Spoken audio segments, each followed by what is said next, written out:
ನಮಗೆ ಕೆಲವೊಂದು ಸರಿ ಯಾರ ಜೊತೆ ಹೇಗೆ ಮಾತಾಡಬೇಕು, ಟಫ್ ಸಿಚುವೇಶನ್ ಅವ್ರ ಪೀಪಲ್ನ ಹೇಗೆ ಇಂಟೆಲಿಜೆಂಟಾಗಿ ಹ್ಯಾಂಡಲ್ ಮಾಡಬೇಕು ಅಥವಾ ಹೇಗೆ ಕೆಲವು ಇಂಪಾರ್ಟೆಂಟ್ ಡಿಸಿಷನ್ಸ್ ತೊಗೊಳ್ಬೇಕು ಅಂತ ಕನ್ಫ್ಯೂಸ್ ಆಗಿರ್ತೀವಿ ಅಥವಾ ಕೆಲವೊಂದು ಸರಿ ಎಡವಿರ್ಬೋದು. ಇಂಥ ಟೈಮಲ್ಲಿ ನಮ್ಮ ರೋಲ್ ಮಾಡೆಲ್ ಅವ್ರು ನಮ್ಮ ಇನ್ಸ್ಪಿರೇಷನ್ ತುಂಬ ಪರೋಕ್ಷವಾಗಿ ಹೆಲ್ಪ್ ಮಾಡ್ತಾರೆ. ಒಬ್ಬರು ನೋಡೋದು ಚೆನ್ನಾಗಿದ್ದಾರೆ, ಚೆನ್ನಾಗಿ ಆ್ಯಕ್ಟ್ ಮಾಡ್ತಾರೆ ಅಥವಾ ಫೇಮಸ್ ಅಂತ ಅವ್ರನ್ನ ರೋಲ್ ಮಾಡೆಲ್ ಆಗಿ ಇಟ್ಕೊಳ್ಳೋದು ಚಿಕ್ಕ ವಯಸ್ಸಲ್ಲಿ ಓಕೆ.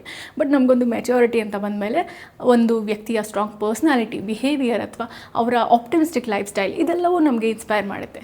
ನನ್ನ ಇನ್ಸ್ಪಿರೇಷನ್ ಅಂದರೆ ಭಗವಾನ್ ಶ್ರೀಕೃಷ್ಣ.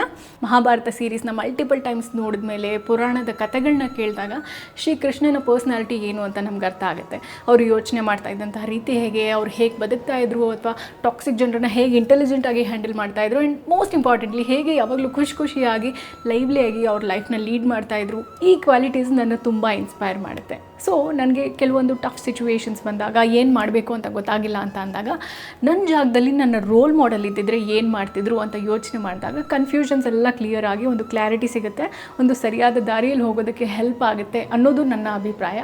ಅಫ್ಕೋರ್ಸ್ ಓವರ್ ನೈಟಲ್ಲಿ ಏನೂ ಚೇಂಜ್ ಆಗಲ್ಲ, but constant practice is always helpful. So ನಿಮ್ಮ ಇನ್ಸ್ಪಿರೇಷನ್ ಅವ್ರ ರೋಲ್ ಮಾಡೆಲ್ ಯಾರು ಅಂತ ಕಾಮೆಂಟ್ ಮಾಡೋ ಮೂಲಕ ಇನ್ನೊಬ್ಬರನ್ನು ಇನ್ಸ್ಪೈರ್ ಮಾಡಿ.